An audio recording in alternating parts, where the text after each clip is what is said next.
Oh, welcome to another episode of Perfectly Mid. I'm Steve, Emily. I'm Karlo. talking at the same time. We'll get this down eventually, and welcome to the podcast where we discuss every single anime in existence eventually. Yes. One Piece needed 30 years. We'll get there. But for now, we wanted to talk, at least initially, about, I don't know, what's worth Danda-Dan, I guess. We kind of set up for that. Yeah. We had the opportunity to see the first episode at Anime AX. USA and at AX, Yeah. and also episodes 2 and 3 came out in movie theaters. Yes. So I went and saw that last night, actually. Nice. And we got to watch the screener, so we're all at least caught up. But before that, you guys have been reading the manga? Yes. I've been catching up on it. I was reading it last year on your recommendation. And with everything releasing, I decided to reread it. But you had just I just picked it up. So I'm a print girly. So You started like, after watching the first episode. yes, Yeah. exactly. After we saw the first episode at AX, I was intrigued, and I'm a print girly, so I needed to get the physicals. Yeah. So now I'm up to Oh, 8? Yeah, I have 8 in my bedroom, so halfway through 8. Okay. So if somehow you have missed the attention, Danda-Dan is a manga that came out, I think it started in 2021 by Yukino Butatsu, who famously was an apprentice for Fujimoto at one point, the author of Chainsaw Man, Fire Punch, Look Back, etc. And it is a occultic rom-com that features aliens and supernatural Both. beings, while also being like a battle manga and the rom-com element, and features high schoolers, and it jumps between probably like 9 different genres every chapter. It's a decent description. as decent as you can get. Yeah, it's hard to describe. It's hard to describe. There's not quite anything like it. It's like one of those games where like you're trying to explain the board game, and it only makes sense when once you start Yeah, you playing. have to play. Like Catan only makes sense once you've You- played it. Yeah. So I was Dan-da-Dan only very makes sense once apprehensive you've to get started because of that description. Yeah. Because not something I'm typically drawn to. I mean, the romance you got me, but Yeah. sci-fi, the occult. I mean, I'm all about the I'm occult, also but not, like, I'm not that into occult. You guys are more into Yeah, occult. yeah. I was interested but in like the aliens. sci-fi aliens aspect of it, not in my first Or like go-to genre. shonen that like leans into seinen. Yeah, Like, exactly, Yeah. exactly. And that's kind of interesting because it's got a little bit of something for everything. Like, yeah, there's some parts that you might not be into, but it does a bunch of things well. yes. Yeah. Yeah. I guess maybe starting with because we can talk about the manga after and maybe risk spoiler a little bit up to where you are, but starting with the anime, I was already very familiar. You were already very familiar with it, and we also recorded a video at Link when we watched it at AX. Yeah. Short of the long, we liked it. Yeah, but we watched the first 3 episodes with the screener here so that you could also see it. Yes. What was your impression when we watched it here? And Because it be was just us honest. being like, Emily, you got to check this out. And I'm like, Yeah. I promise there's Yeah. a romance. I hope you like it. So I there was a lot of factors I had to overcome because again, not my first genre. My feelings. Steve's feelings, and then I typically watch dub over sub. That's so true. It was only sub at this point. And there was we got the 3 episodes in sub, so I was like I had to go in with an open mind. But obviously, I was intrigued, and it was interesting enough that I was like, hey, let me pick it up. But I will say, it jumps right in. Episode 1, I'd say within the first 2 minutes, you're like fully immersed into something. Like it's not slow burn. It's not something that is going to take 3 episodes to gear up. So that was really exciting and welcoming, and the art style is very unique. Mhm. I will say it took me a little bit to get into, just because. You're talking about the anime art style. Yeah, the anime art Which is style. very much Science Saru's style. If you Yeah. check out the like series. Punk rock, kinetic, very hand drawn. Very, like not straight refined like watercolory lines that I gravitate towards, but the art was really interesting. The action was really, really cool, and the character designs are really awesome. Yeah. And we saw the first 3 episodes, so you get introduced to the aliens, to the occult elements. You meet the 2 main characters and a ghost that seems to be somewhat relevant, and a granny character. Mm-hmm. What'd you think about the characters that you got to meet so far versus obviously you've read and know Yeah. more now? Yeah, so I mean, I feel like right off the bat, like you're meant to love the 2 main characters, and they do a very good job of humanizing, right? So you have Momo, who's like your girl Gyaru. I love good Gyaru.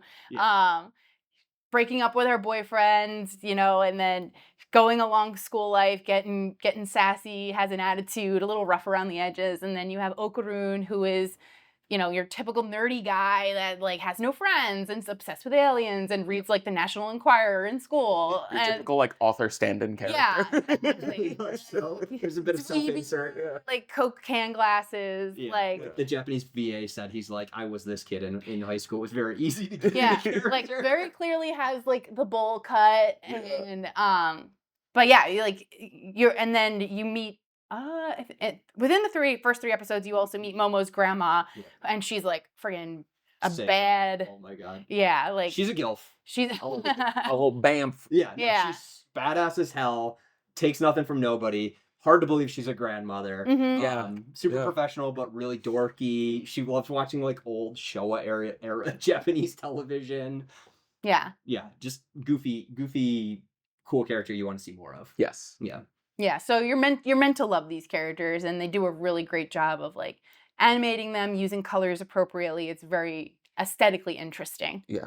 Yeah, and the colors especially, like we picked up on it when we were watching. I don't know if I noticed it in the first episode when we saw Today Expo, when we were watching it here. Like when things are happening that are in the occult alien Mhm. sphere, things get very blue. Mm-hmm. And then when you're dealing with the ghosts and the supernatural, there's a lot of use of red and yellow. Not even like when they're in scene, but like in her flashback with her grandmother, who is a spirit medium. And then you've got the green for when psychic powers are being used. And it's, that could be overwhelming and annoying if it was done poorly. But they do a really good job of working that into the series. It's very smartly directed. Mhm. Like for as slapdash and hand drawn as everything looks, it looks like as if they took a like a trigger storyboard and they just animated that. As handmade as it feels, everything done is very purposeful, and it does a really good job of elevating the manga. Yeah. Like a Mhm. lot of times, I feel like I watch these action packed anime, and it just feels like they took what was on the page and just like put it up there without any thought as to like what is making it interesting, or what can I do in this medium of animation to make it more Why am I interesting, watching or this to instead build of on the just story. getting the source faster? Yeah, that everything is well considered, everything is well directed, and it's just such a joy to just watch. Yeah, and his art in particular is pretty detailed. Like the Mhm. backgrounds are spectacular. The big 2-page spreads that he does, which would be very difficult to do in anime.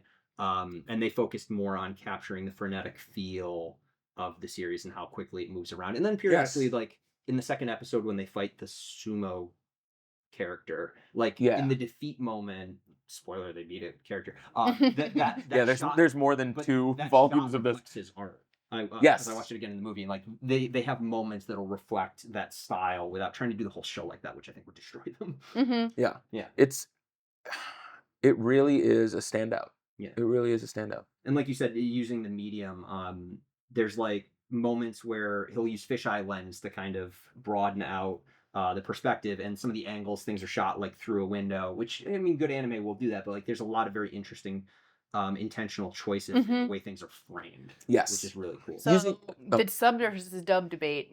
When we watched the first dub episode at Anime NYC, Yeah, because they showed it dubbed. there are certain aspects that I completely missed when Mhm. we watched the sub, Yeah. right? Like, I'm not going to give any spoilers, but in one scene where Momo is walking through a haunted hospital, Yeah. there's going to be something in the bottom Oh, right-hand you didn't notice corner Yeah. that it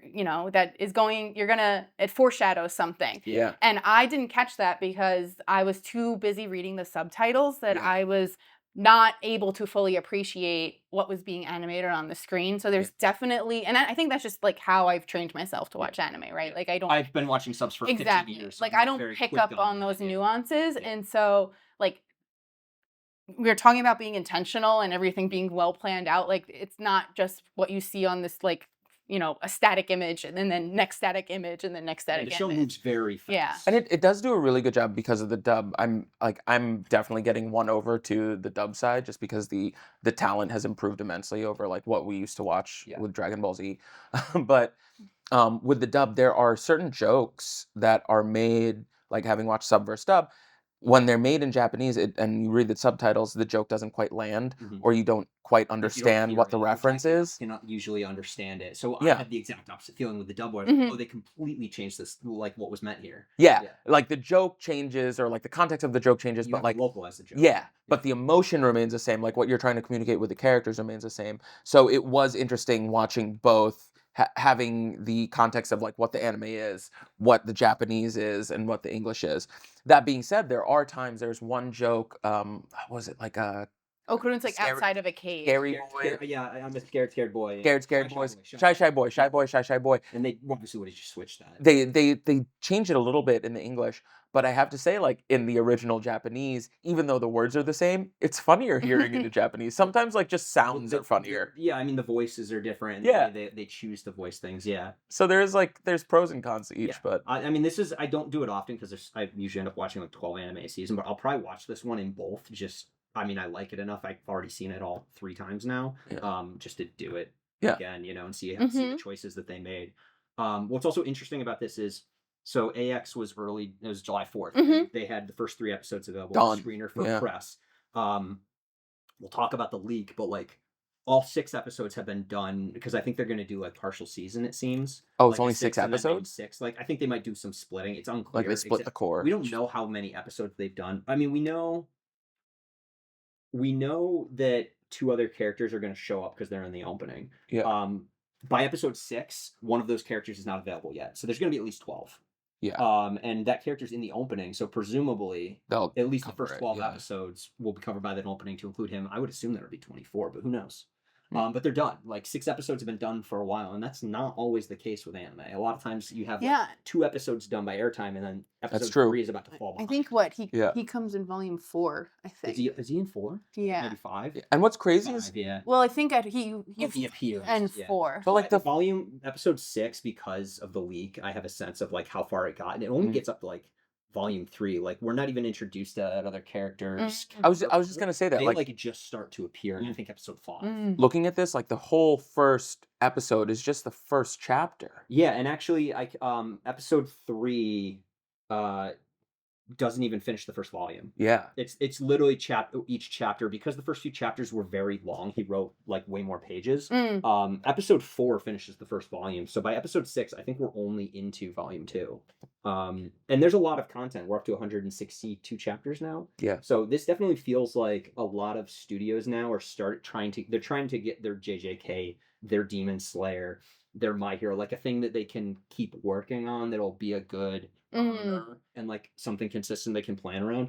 Science Star has not had one of those. I was gonna say, what else have they done? They've done Ping Pong the animation. They've done Keep Your Hands Off Eizouken. They do shorter series that are beautiful, but they've never really gone into the longer running multi-seasonal shows. And this feels like an easy for them. That's scary though, because running a marathon is different than running a sprint. Yeah, right. But we're in the current era of anime. We're not in we're gonna put out an episode of Naruto every week, and we're gonna come up with filler. Like That's true. They're gonna take a break. I mean, even with Dungeon Meshi, we know season 2 is coming. There's they're just starting production. Yeah. Like they're not rushing it, and I assume that'll be what happens with Danda-Danda. Like it'll probably be 2 years before we get season 2 at least. Just like it's so. But the fact that they're done. That they're Yeah. theoretically done at least, so we know it's not going to be a slog, like a rough finish. Yeah, where the American VAs are doing the episode, like literally recording the episode 40 minutes before it airs. Right. And literally cases where they're animating an episode up to an hour before it's supposed to air on Japanese TV. Yeah, and the only way you get the real experience is when you buy the Blu-ray. When they fixed 4 all the months work. later. Yeah. They did it all in post. Yeah. Well, like Bryce Papenbrook during his Spotlight panel, he was like, sometimes you go in and you don't even know what show you're doing. Right. Yeah. Right? Like he's like, and then how do you prep to get the emotion, right? If or you're the like, just voice. reading a line. Yeah. That's where the acting part of voice acting comes into play. Right. So you saw it in theaters yesterday. What was like the crowd kind of like? The crowd was. Was there a crowd? There was a crowd. It was pretty much sold out. Wow. Except for like the first couple rows because of seats suck. Obviously. Wait, where was it being? This was in Union Square, but they had it at like Times Square and like a bunch of. It was in the Regal. So like legit big theaters. Yeah. And actually that's one thing I want to talk about. Put a pin in like what it used to be like going to anime movies. But Yeah, they sold it was 2 days, and they ended up adding more theaters, it Oh seems like, wow. too. Because when we recorded, our take, what I had been told through the press was that it was only gonna be in, like, 8 or 9 cities, Yeah. and it seems like they expanded that quite a bit. Wow. good. That's awesome. They aired all the, press screener stuff, so Yeah. they had, like, the interview with Yukino Butatsu talking about Mhm. the work with Hanai and, Wakayama-san, talking about, the role, and her talking about, like, studying YouTube Gyaru and her friend to, like, learn how to be a Gyaru. And Hanai's talking about, like, yeah, I was the nerdy boy, but he's got a different personality when you're friends. He's a lion at home, but like a mouse in school. And then Tatsu was talking about the director and how much of like a technician he is, and that whole experience, which was really cool. So then they showed all that for like 20 minutes, and then the first 3 episodes Oh, with the okay. opening. So I finally got to see the opening. Ooh. It was official. It's a good catchy song. Like it's clearly like the lyrics go Danda-Danda-Danda. Like they have it in there, but apart from that, it very much feels like a Creepy Nut song. Do you think it's gonna be like an OP of the year? It's not gonna be. It's not gonna be. It's not as catchy as Bling Bang Bang Born, but I did enjoy it, and the art. No dance. There's a bit of a dance in the ending. Ooh. With a certain smaller character. Who does?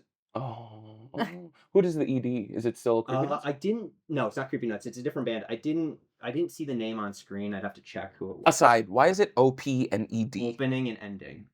Oh, so it's not like an acronym. It's like No. It's just I don't know where that came from, and I don't know why it's ED instead of EN. Yeah, I don't know why. It's like debits and credits. Opening and DRC. Yeah. Okay. But yeah, it's a good song. It's fun. The opening is also very like science art style, but then it'll like cut to like super artsy like spreads of things. It's a fun opening. Is it more? I really want to watch it now, but is it because I love like well done OPs? Yeah. Is it more conceptual in nature, like Chainsaw Man, or is it like your typical like people running and it's like more like, hey, here's the characters, and you get to see the other two who will pop up, and then do we get a hand you reaching get to for see, the sky? But then there's like a more artsy version of like Okarun's transformation, where it's like very sketchy style, and stuff, and they never show the opening never shows his transformation properly. Okay. Which is interesting, and they don't show some of the other abilities that show up. You don't want to spoil. Yeah. But yeah, when you watch and you're like, wait, they never introduce that character. Oh, that's the villain. He does feature a small character who doesn't show up until like episode 4 or 5. So like they played it at the end of episode 3, and I was like, this is cool. I was like, this has not been introduced yet. Yeah. But it's funny. It's that character like meeting a cat, like an actual little kitten, and like helping it and becoming friends with it. Oh, that's like it's an so after funny. catch. And then they do like a headbang thing. And there's like a cute little dance thing with them. So the crowd was into it. What was the demographic? It felt like some people didn't know the series, and some people or like weren't familiar, because they were like reacting to things where I was like, we knew this was gonna happen. But like it's an anime crowd. Like one guy was playing on a Steam Deck, Steam Deck, because gotta have your PC power. Yeah. And like 2 people were having way too loud of a conversation beforehand. How many fedoras in the crowd? Like spiritually 5. Spiritual fedora. The guy who was too loud next to me, I was like, you have owned a fedora. And like I'm saying that to somebody had a fedora in high school and then realized it was stupid. How many kintas in the crowd? Oh my god, there were so many kintas for season 3 or 2. But people were really into it, and there was like a lot of laughter. Like the shy boy got so much laughter. It's good. And people were cheering at different scenes and stuff, like when Momo busts out her power. So it was cool. It's fun seeing things in a theater like that with other people. Yeah. What I was gonna say though is I miss this is probably like 8-9 years ago, but like when anime movies wouldn't get into Regals and AMC's and bigger theaters, they'd be in like the Village East Theater, which was near me. So I went to see A Silent Voice there. And the Kizumonogatari movies. The Kizumonogatari movies, they gave out posters like for each one, like for coming to the movie. When I saw Silent Voice, they gave out little shikishi with like artwork by the artist of like the 2 characters. And like I was going through my art book with the posters from the other cons, and looking at those, I was like, oh, it's so cool that I got these. Danda-Dan didn't give out anything. My Hero doesn't give out anything. Like they don't do that anymore because they're in major theaters and they don't need to. Yeah. But I miss those like cool little. But that's still a Japanese thing, though, right? Like in Japan, they do like the programs too. Brochures, right? And like you'll usually get cool stuff when you go to the theaters. Yeah, we don't have that anymore. And even like G Kids is doing this. Like they had done that when they brought other movies previously. But I think that idea has kind of faded, and it might just be because they're hitting more areas, and they're like, Yeah. it's big enough, we don't need to do this. And But logistically, it's more challenging. it is. to do You know, that. I'm at a theater, and they have to like you go into Regal, they're not normally handing things out, and they're like, here's some posters for a specific movie. But I missed that. So Yeah. that's like the one thing I missed. Well, when I saw Fruits Basket Prelude in movie theaters, Did they give you something? no, it Oh. was all. But I was maybe one of 6 people in Oh, that really? theater. But it was at the Angelica downtown. Okay. So Yeah. My first anime film was the Pokemon movie. Oh, I mean, Well, yeah, I yeah. guess mine was too. and didn't they give out a Mew card or Yeah, something? they gave out the Mew card. And then they threw out in the movie when. Do you remember the feeling when like Donphan came out, like the first Gen 2 Pokemon? Was that in that movie? It was in that the movie. short, right? It was like right at the beginning of the Yeah, movie. it was a short. And I just remember like being like 9 years old and being like, oh my god, I've never seen that Pokemon before. Dad, do you know what that is? Yeah. But- all I remember about that movie is like when it's so old. Pikachu turns to stone. I'm like, this isn't gonna last. I was like, people were crying next to me. I'm like, it's gonna be fine. So demographic, was it? I'm assuming mostly men. Like what age ranges? There were some girls. The 2 people who were sitting next to me showed up like in the last possible trailer and sat down. I was like, you're so late, but it was 2 girls. And next to me was a couple guys. And then a girl and a guy. I mean, it was more male, but there were a few. But like older, or did you have like some Age- teens? age to younger. Mm. I don't remember seeing anybody who was But like this is explicit content, huh? right. Oh, that's true. I mean, there was a bit of reaction in that one scene when Momo's in the chair. Mm-hmm. Yeah. People were like, oh, like when the guy bursts out his Yeah. and they're like, whoa. Well, the person next to me was like, what? Some things get a little explicit. Yeah. Yeah. That said, I mean, obviously it was the first 3 episodes, but it again felt like it was just that first episode. The other 2 don't really have that. Mhm. Even when like there's the moment where Momo passes out, Yeah. like that didn't feel suggestive. It felt like dangerous. Yeah. For the most part, the fan service that's in here, like it. Yeah, you're it- rereading. How much of it do you feel like there is? Because So I'm like- remember that first scene. I'm blasting through it. Like if I was reading this, like I what was is it? gonna ask you both, but like 'cause Yeah. you're rereading it, so you're just like remember it because I Yeah. don't remember that first part. It's every what 2 weeks no, it comes out every week. every week. Yeah. So if I was reading this Our every podcast is every 2 weeks. if I was reading this every week, it wouldn't stick out to me. Yeah. But like binging it, I'm like, there's a lot, Really? Okay. or it feels like a lot, but it never feels.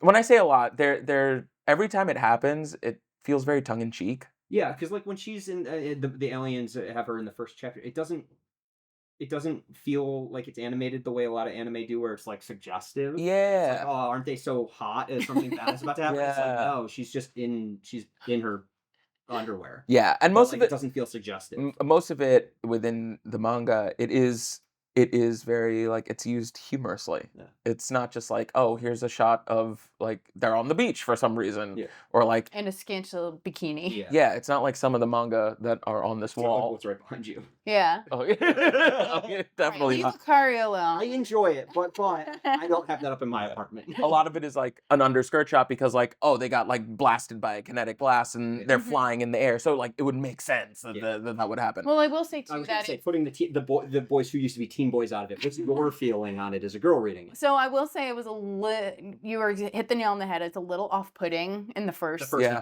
Yeah. Like you're kind of like, okay, am I supposed to like? Is this another high school DxD? Like, but I will say that This fight lasted 34 seconds. Rosario Vampire. Yeah. Oh god. But I will say it's doesn't discriminate because there's fan service on both sides. Yeah. Absolutely. Yeah, so Absolutely. like then I'm like, all She's just right. a snack. Yeah. It's a whole meal. Yeah. For And she those, knows it. hopefully we get the right Juji cosplayers Yeah. to execute that. But All right, fine. I won't do it. But But- yeah, that's true. But does the fan service, or not even fan service, but do those moments? I mean, does it feel like fan service, or does it? I mean, you're kind of like desensitized, right? If you're really an anime and manga, Yeah. and you've been reading it for a while, like and as a female fan, right, you kind of just come to accept it, right? Yeah. It's part of the culture. It's Yeah. part of the storyline, and maybe it's not necessary, but yeah, it doesn't feel like overtly sexualized. Does it feel like fan service, or does it feel like it's right or wrong? It's part of the scene. Like obviously, what's happening in the first episode. There's is- some of them I think- where I'm like, I legitimately Yeah. don't know. I'm asking. More but- often than not, it feels like fan service. It does. yeah. But I would say, like you said, as far as anime and manga goes, it's not egregious. Yeah. But if you're into like Western stuff, if you're into Star Wars, you'd be like, If what you're is being going on introduced to here? this. Yeah. Yeah, like there are certain instances where it's like, you know, do they really need an upskirt shot? Or like when they hold some like a girl on I'm upside obviously down, very desensitized. like at this Yeah. point. wide, like does the skirt really have to like go all the way like down, right? Like you can draw draw stuff like Why that. don't all Japanese girls wear spats at this point? It might Yeah, also exactly. it might also be like our American Puritan ideals coming into play. Yeah, here. I'm sure the Japanese people don't even fucking know. Because again, there's series I read where I'm like, okay, this is clearly fan service. I noticed it. I'm not Yeah. affected by it, but like I don't remember any of it from the series because like I glaze over it because it doesn't Yes. feel. Yeah. I don't know. I guess. I mean, obviously, it feels low key compared to what I'm used to. I mean, It I is- obviously yeah. have no problem with it because I have like Akari and then, you know, Yeah, my free boys right above. Yeah. So like So pulling back from that element of it, because there were two other wider elements I want to talk about. The let's do the rom-com because they played the recording again and I got to confirm that quote. His editor, Shihei Lin, I think his name is, who was also the editor for Fujimoto, specifically gave him 100 romance series, not rom-coms, romance, and he read them all and he's like, and it gave him a good sense of romance. How do you feel about the rom-com and particularly the romance? Because a lot of Shonen Jump series don't do good. Yeah. You know romance better than I do. Yeah, no, Yeah, you're also more further in it though. Yeah, So we'll yeah. get to that here. No, I enjoy the romantic elements. I mean, it's your standard popular girl, nerdy guy, like every, you know, high school nerd's dream. Yeah. Although nerdy seems nerdy, but then like as he gets comfortable with her, he just comes out of his shell more. He's not like exactly. Kazuya. Oh my god, yeah. As Like an example. truly an incel. But overall, I think the romance elements are really sweet and like foundational high school, like, and it's kind of endearing, like certain aspects of it of two truly inexperienced people trying to figure it out and just like missing the cues, and it's like, but it's not to the extent where it's like a rent-a-girlfriend or a domestic girlfriend where it's just kind of like cringy. Yeah, it's a little more authentic and like endearing. Yeah. So when I first read it, we were on a vacation and I was like, I was treating it like a vacation read, just like, oh look, fun scenes. Well, this way, right? Yeah. Like fun scenes, whatever. On the reread, I'm paying a lot more attention to the characterizations that are in it, and I read it, watched it, reread it. Mm-hmm. When I watched it and everybody was saying, oh, it's a rom-com, I'm like, is it really a rom-com? I don't know. And now rereading it, I'm like, yes, it is really very much a rom-com, and I think they do it well. I think it's accessible for teens, right, up to our age. Yeah. There's some nuances there, and it's almost like you're rewatching yourself as a teenager, like having a crush on somebody, and you're like, it felt kind of real. Yeah. just talk to each other. I know. But like that's something, it feels natural in that world. I mean, and going back to the fan service stuff, like because they're teens, some of the fan service, I'm like, ooh, I don't like that. If they were 20 years old, then I'd be like, oh, you could be more explicit with this. Now with the romance, because they're teens, it makes more sense. If they were 20 years old, I'd be like, that's not how adults act. Get over yourselves. Yeah. And then how about like the action, the alien occult, like the weirdness and like just the ideas this guy comes up with. Fucking love it, dude. It's so creative, like not things that, and maybe I just don't know. Like I know yokai and like stuff like that, but like the supernatural stuff, I'm like, how did he think of some of these random like lore and aliens and like character designs and like the lore? Because he talked about that in the video too. He's like, I took this idea like the Turbo Granny's based on this other lore, and he's like, but then I think about like, how would that thing exist? Why would it exist? And it gets into that, not just like, oh, this creature exists, but like, oh, what made Turbo Granny? He really wrote this in an unconstrained manner. Like you think about people like Game of Thrones, you know, you write that and you're like, oh, I'm in this world. This is what would exist. This is what wouldn't exist. There's no rules. And I think it's great because you get to really understand him as an author, as a person, because everybody's multifaceted and has lots of interests, right? Like on this wall, we have Zoids, we have Gunpla, we have all this manga and anime stuff. But then, you know, I'm also very much interested in music and in movies and in fashion, and all of those things come into play in the manga and eventually in the anime, where he's pulling from different places, and it helps to enhance the story as a whole. It doesn't feel like I'm just plugging this in because I think it's rule of cool. He's makes it make It's sense. intentional. Yeah, Yeah. yeah. It's There's rationality and reason to it, and as you get further in it, you're like, oh, he's actually like somewhat planned out where he's going with all of this Yeah. too. Even like the weird side characters you meet, like the band, Yes. and Yeah. they become more relevant. Yes. There's a payoff to Or everything. in episode 1 when he comes out of the phone and the aliens say, Yeah, how'd you do that? We don't Yeah. have the technology, and like that might come up later on. Yeah, no, I was gonna say, like, I know we're saying it's very intentional, but there were many instances where a character would pop up and I'm like, what the hell is going on? Yeah. And then it explains later, but Yeah. so it's like, but the initial reaction sometimes I'm like, this guy's trying to do too much. Yeah. But that being said, I wouldn't call it the same intentional that I would call like Attack on Titan. No, Yeah. not quite to the same degree. Yes. He's got a wider idea of what he wants to do and the group he's trying to build together. Yeah, more broad strokes, broad but it is Yeah. it And just works. Silly ideas where you're like, how did you come up with this stuff? Yeah. Like, I'm excited. I'm I'm excited. glad you guys are both enjoying it. This is easily my favorite manga from the last 2 years. That like every Monday, wherever I am, I'm like, okay, it's 11. Yeah. I gotta read this. You're like, refresh. Yeah. What do you mean he went on break for a month? He almost never takes breaks too. Up until chapter 159, he took like maybe 3 weeks off total, and then he took a month because he's like, okay, I've hit You're so I've hit an spoiled. arc change. Yeah, it's rare. Everyone when he takes a break, the whole fandom is like usually people are like, oh man, another break for JJK. This one people are fucking finally, I don't want this guy to burn out. Whatever you need, bro. So No, funny I'm still 'cause- waiting for Nana and Oh, God. my Yamada Hunter Hunter X Hunter.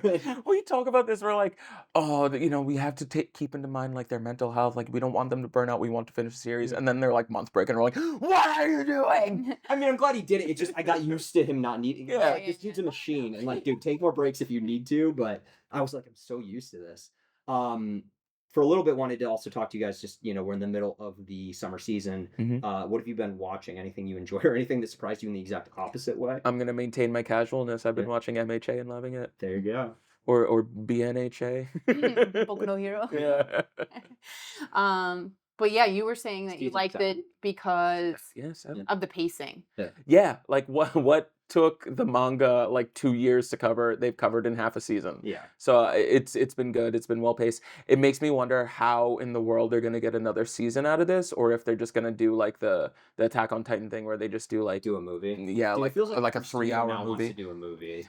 Honestly, I think they should, because a whole other season of this, Think how much it's money just nothing. Danda-Dan made just putting the first 3 episodes. It's not even a movie. They just put it in Yeah. theaters with like some interviews, and people are like, No, that's what I Demon was Slayer. like, I'll pay. Yeah, Demon Slayer. Demon Slayer did the same thing. They just paid the last episode of the Swordsman arc and the first Yeah. episode of the Hashiro training arc, Yeah, and and that was a movie. Yeah. Is Mugen Train the first one to like do? I mean, they're the ones who like Mugen popularized Train really it. But, popularized it. Was anybody doing that? It might be where it was like actually a canon event. It might be. All right. So Boku no Hero, Yep. and I haven't been watching much else, but I've been reading Berserk for the first time, Yes. and How far in are I you? get it. I get it. Yeah. Which I volume get are you it. on now? I'm- The big hardcover. Yeah, I'm volumes. in the middle of volume 4. So that's like 9, 10, or 10, 11, and 12. Yeah, but every time I'm like up to volume 10. it's been hard because when I open up a volume, like I can't put it down. So I'm literally saying like I need 4 hours because I'm gonna Volume blast 10 through is the this. first time where I'm like, okay, I'm only gonna read two chapters before bed because I was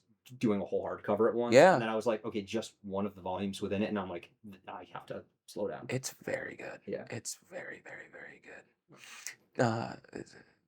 I've heard there's no anime of it, and There's one that's No, supposed there's to no be- anime There's of it. one that's supposedly good. What? One of the '90s ones was actually pretty good. It's the one that Gart and Sydney chose their wedding song for.